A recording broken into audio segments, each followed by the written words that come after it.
بەڕێزان سڵاوتان لێبێت من لە بەردەمێکێک لە نەخۆشخانەکانی کەرکووکەم لێرە پەرستاران خۆپیشاندانیان ئەنجام داوە شەوی ڕابردوو سندیکای پەرستارانی عێراق لقی کەرکووک بە بەنامێکیان بڵاو کردەوە بە توندی ئیداری ئەوەیان کرد کە لەلایەن دەستەی نەزاهەوە سێ کادری یاخود با بڵێن سێ پەرستاری نەخۆشخانەی نەسری شاری کەرکووک وەکو خۆیان ئەڵێن بە شێوەیەکی ناشرین دەستگیر کراون ئەمان ئێستا لێرە گر بوونەتەوە و گلەی و ڕەخنیان هەیە من ئەمەوێ بچمە لای یەکێک لەو پەرستارانەی کە لەلایەن دەستەی نەزاهەوە دەستگیر کراوە ئەمەوێ بزانم هۆکاری دەستگیرکردنەکەی چییە خات و سڵاو لەبێ بۆم گێڕەوە کە ڕووداوەکە چۆن ڕوویداوە بۆ ئێوە بۆچی دەستگیرکردن ڕووداوەکە ئەوە بوو کە باتنیەکان نەخۆشیان زۆرە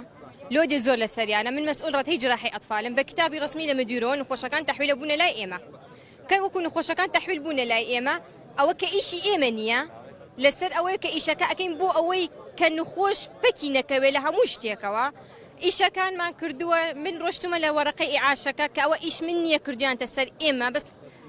کردیانتە سەر ئێمە ئیشەکەیان بۆ ئەەکەین لەوێ من کە ناویانم نووسی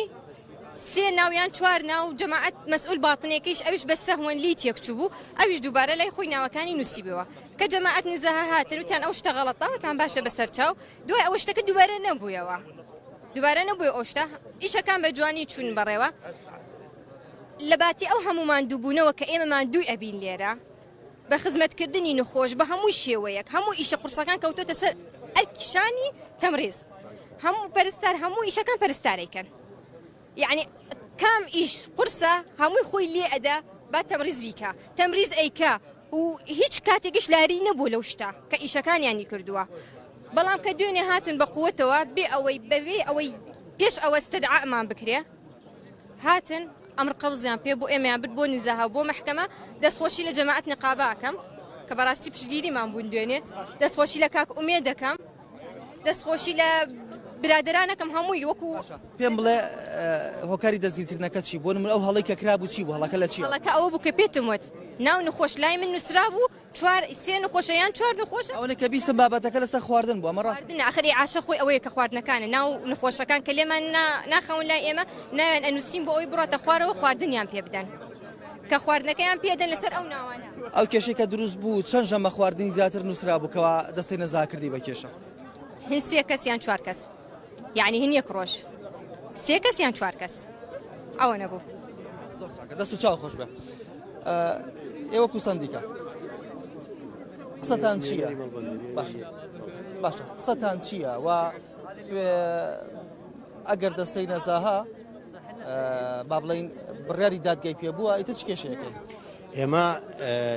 هەموو کات لەگەڵ یاساین هیچ کات دژی یاسا ناوەستینەوە ئێمە حەزەکەن شتەکان هەمووی بەرلەرە یاساوە حەلبێ لە ڕێگای دادگاوە حەلبێ بەڵام قەزەی ئێمە لە مۆزاعەکەمان لێرە لەوەیە بوو ئێمە وەکو هێزێک کە هاتە ناو مستەشفاوە مەسەن کە دوو کارمەندی ئێمەی برد بەبێ ئەوەی مەسەن پێشتر ئستقدامی بۆ بکرێ یان حەضەڕەی بۆ بکرێ پێشتر بچنە ئیفادەی خۆیان چکامانە خۆ کارمەندن خۆمانە واجبی خۆیان بەجێ نایڵن هەموو کێشەکەی ئەو کێشەی کە دروست بوو هۆکارەکەی ئەوە بوو چوار ژەم خواردن لە دوو ڕەدەهەی جیاواز دووبارە بووبەوە هەردوو ڕەدەکەش پێکەوەیە ئەم مستەشفایە هەردوو ڕەدەکە ڕەدەهەی باتینە ڕەدەی جراحەت ئەطفال پێکەوەی جار وای لۆ دروستە بێ لە سەریانە کارمەندی ئیسنادیانش بۆ ڕادەسەرەوە کاتێک کە کەیسەکان تێکەڵە بێ ئەمان ئیشی پەرستار نییە بەڕاستی بچێت جەردی بکە و دابەزێتە خواردن ئەمە ئیشی عاشەیە ئیشی خوارە و ئیشی چێشخانەیە ئەوەشی ئەمانە بەڵام لەگەڵ ئەوش ئەمان هەستاون بۆ کارە یعنی ئیشکاری خۆیان کردووە ئێمە هەڵوێستەکەی ئێمە دژی بیاسای دادگا نییە هەڵوێستەکەی ئێمە دژی بێڕێزیەکەیە یعنی ئەبواە کارمونە چ بێ ڕێزیە کراوە کارمەند لە کاتی کارکردنی خۆیان قۆڵ بەس کراوە براوە بۆ یعنی براوە بۆ نزاها بەبێ هیچ پێشینەیە یعنی مەسەن بۆ نمونە پێشتر بەبێ ئەوەی کە بانک بکرێ تحقیقێکی لەگەڵا بگرێ ئەبواە ئەمە ئەم جۆرە کارانە پێش داواکردیان ئەبێ تحقیقێکی ئیداریان لەگەڵا بکرێ کە هەتاکو دەرکرێ ئەمانە تاوانبارن یان تاوانبارین ئەو کاتە بە جۆری تاوانەکە ینی پێشتر ئەمە هیچ تحقیق وشتیان لەگەڵ نکراوە ڕاستەخۆ بردیانیانە دەست و چاو خۆش بێت یەکێکی تراونی کە دەستگیر کراوە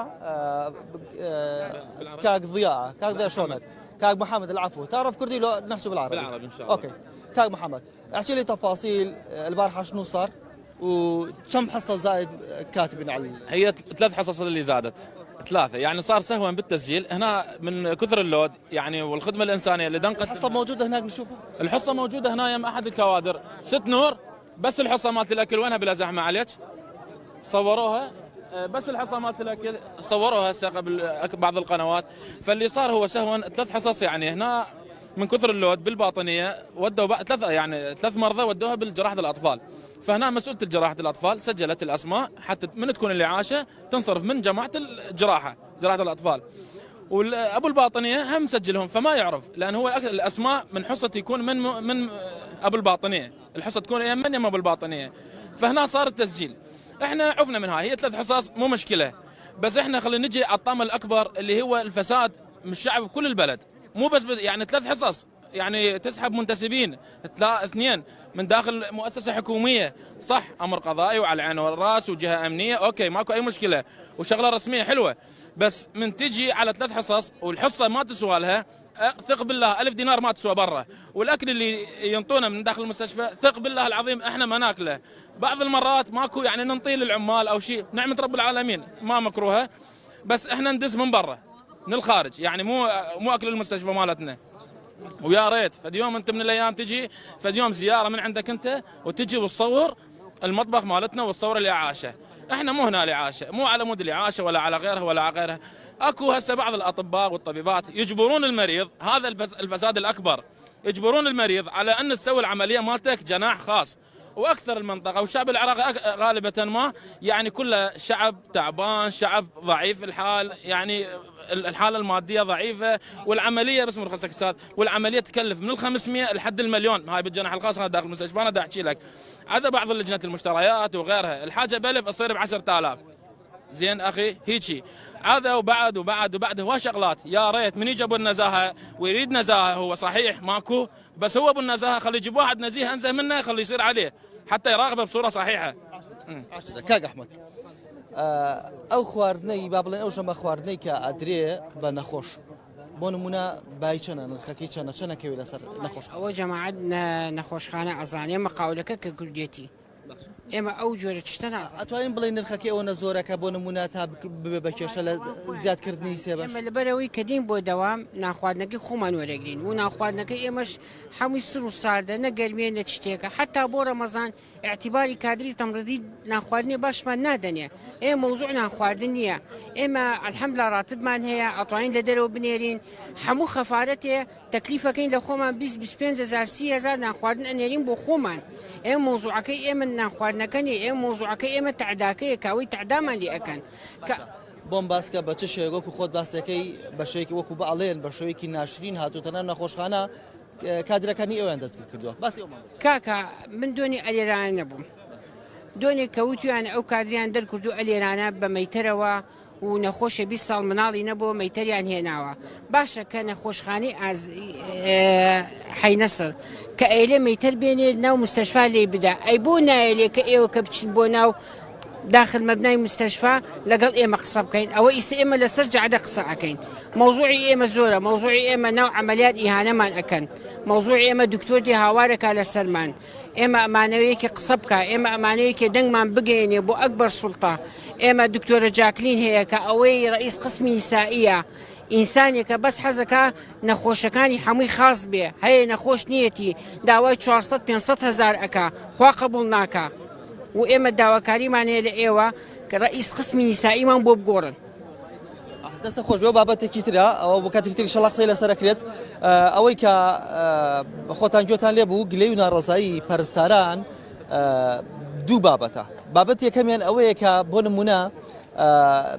لەلایەن ئەو هێزەوە بە وەکو خۆیان ئەڵێن بە شێوەیەکی ناشرین هاتوون کە پەرستارەکانیان دەستگیر کردووە. بابەتی دووهەمیان ئەوەیە کە زیادکردنی سێ بەشە خۆراک یا بەشە خواردنی نەخۆش بە ئەنقەز نەبووە ئەمان پێیان وایە کە ئەمەکاری ئەوانی و دراوە بەسەر ئەوانە بۆیە هەڵەیەک بووە و لە ماکانی ڕابردووشدا دەستەی نەزاها ئەوەی ڕاگەیان کە لە نەخۆشخانەی ئازادی گەندەڵی کراوە لە خواردنی نەخۆشەکان بۆیە ژمارەیە کەس لە نەخۆشخانەی ئازادیش بە ماشەوە دەستگیر کران و ئەمڕۆ جارێکی تر لە نەخۆشخانەی نەسری شاری کەرکووک ئەم بابەتە دووبارە بووەتەوە بەڵام ئەم جارە لەبری ئەوەی کە دەستەی نەزەها بڵاوی بکاتەوە پەرستاران خۆیان هاتوونەتە سەر شەقام و باز لەواکەن کە غەدریان بەرامبەر کراوە و بە شێوەیەکی ناشر یاخود بە شێوەیەکی جوان با بڵین نەهاتوون کە تا دەستگیریان کەن وەکو پەرستاران باسیەکەن دوێنێ بێ ئەوەی کە ئاگدار بکرێتەوە لەلایەن هێزێکی ئەمنیەوە هاتوونەتە سەر نەخۆشخانەکە و سێ پەرستاریان دەستگیر کردووە و ڕەوانەی دەستەی نەزەهایان کردو و پاشان ڕەوانەی دادگای کەرکووکیان کردووە. من دیمەنەکانتان بۆ گوازمەوە ئەوەی کە ئەیبینن ئەمە خۆپیشاندان یاخود با بڵین گربوونەوە و ناڕزایی پەرستارانی نەخۆشخانەی نەسری شاری کەرکووکە.